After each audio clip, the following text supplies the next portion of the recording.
dengan menjawab pertanyaan dari Pak Irfai.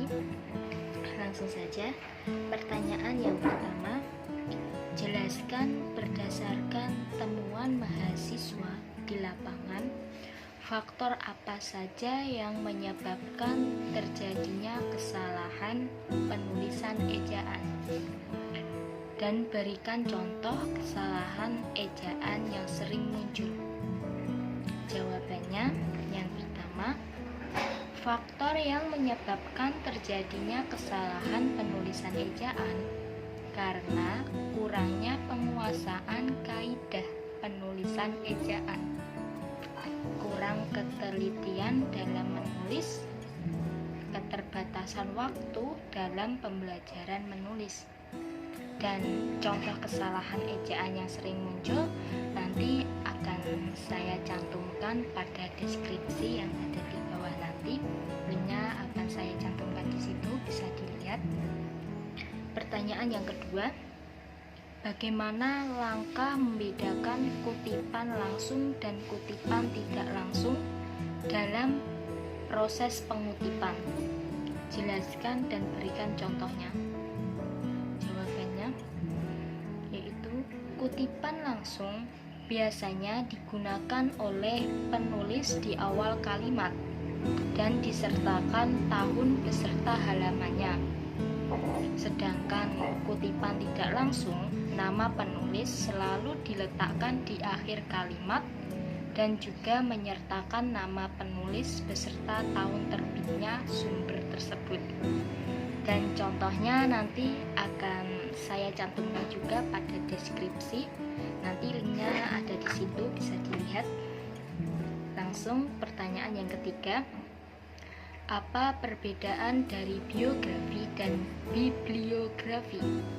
Jelaskan disertai dengan contohnya. Jawabannya, biografi adalah karya sastra yang berisikan riwayat hidup seorang tokoh ternama.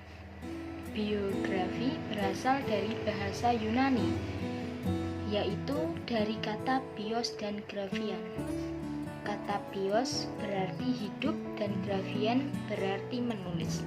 Sehingga biografi memuat riwayat hidup yang berisi prestasi istimewa dari seseorang. Sedangkan bibliografi atau daftar kepustakaan adalah sebuah daftar yang berisi judul buku, artikel-artikel, dan bahan-bahan penerbit lainnya yang mempunyai penilaian dengan sebuah karangan atau sebagian dari karangan yang sedang digarap. Contohnya nanti bisa dilihat pada screenshot di sini. Oke, langsung pertanyaan yang keempat, apa perbedaan makna antara kata pukul dan jam jika dilihat dari penggunaan untuk menunjukkan kata pergantian waktu? Jelaskan disertai dengan contoh kalimatnya.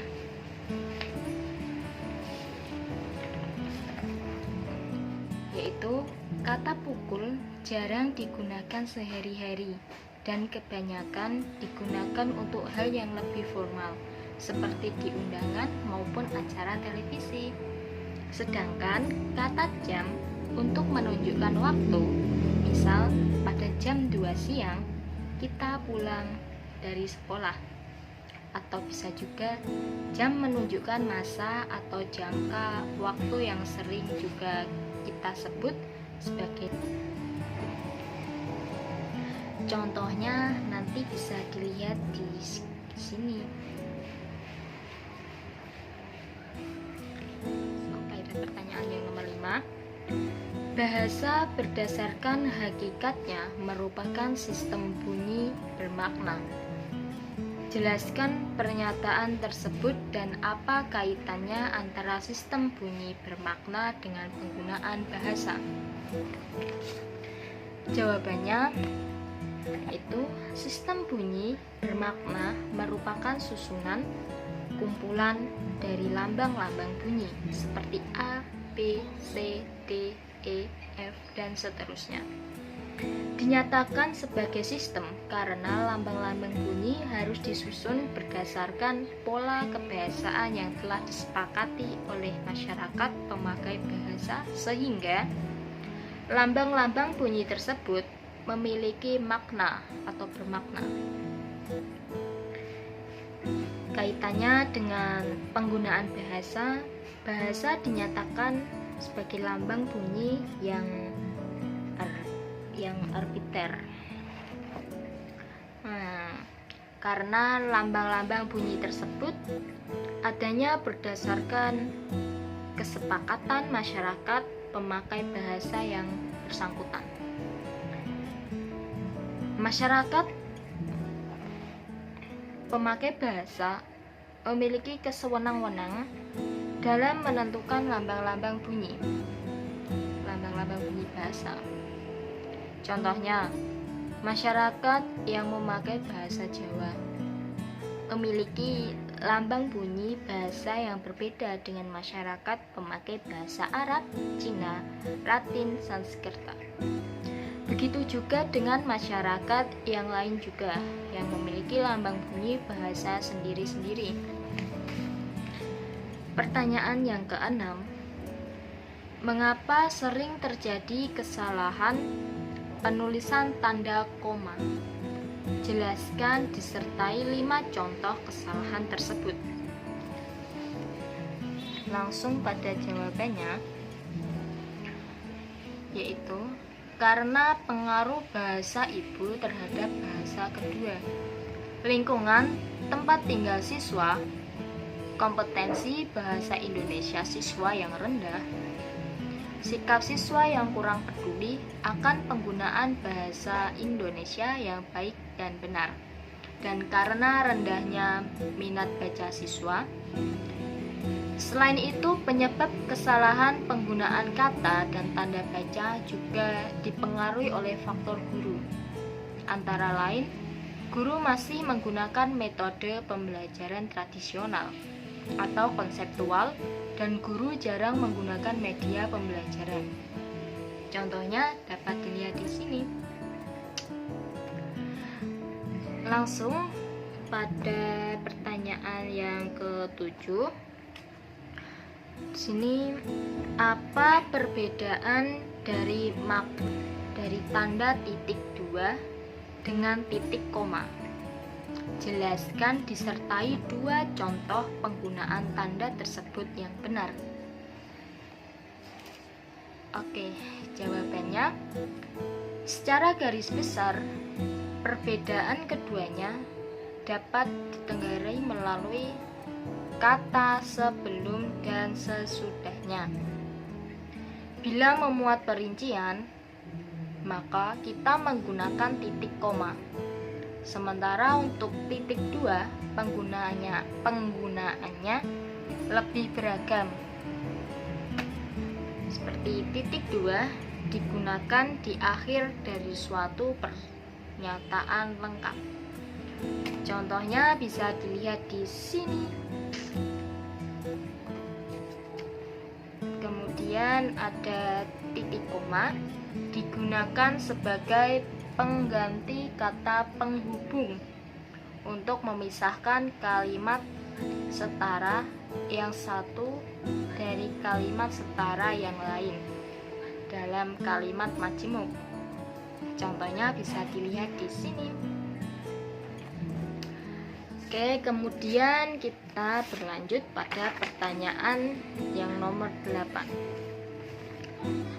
Jelaskan mengapa sering terjadi kesalahan penulisan huruf miring. Berikan contoh kesalahan tersebut disertai dengan pembenarannya. Jawabannya, karena kurangnya pemahaman tentang kaidah pemakaian huruf miring, atau dapat juga disebabkan kurangnya ketelitian penulis.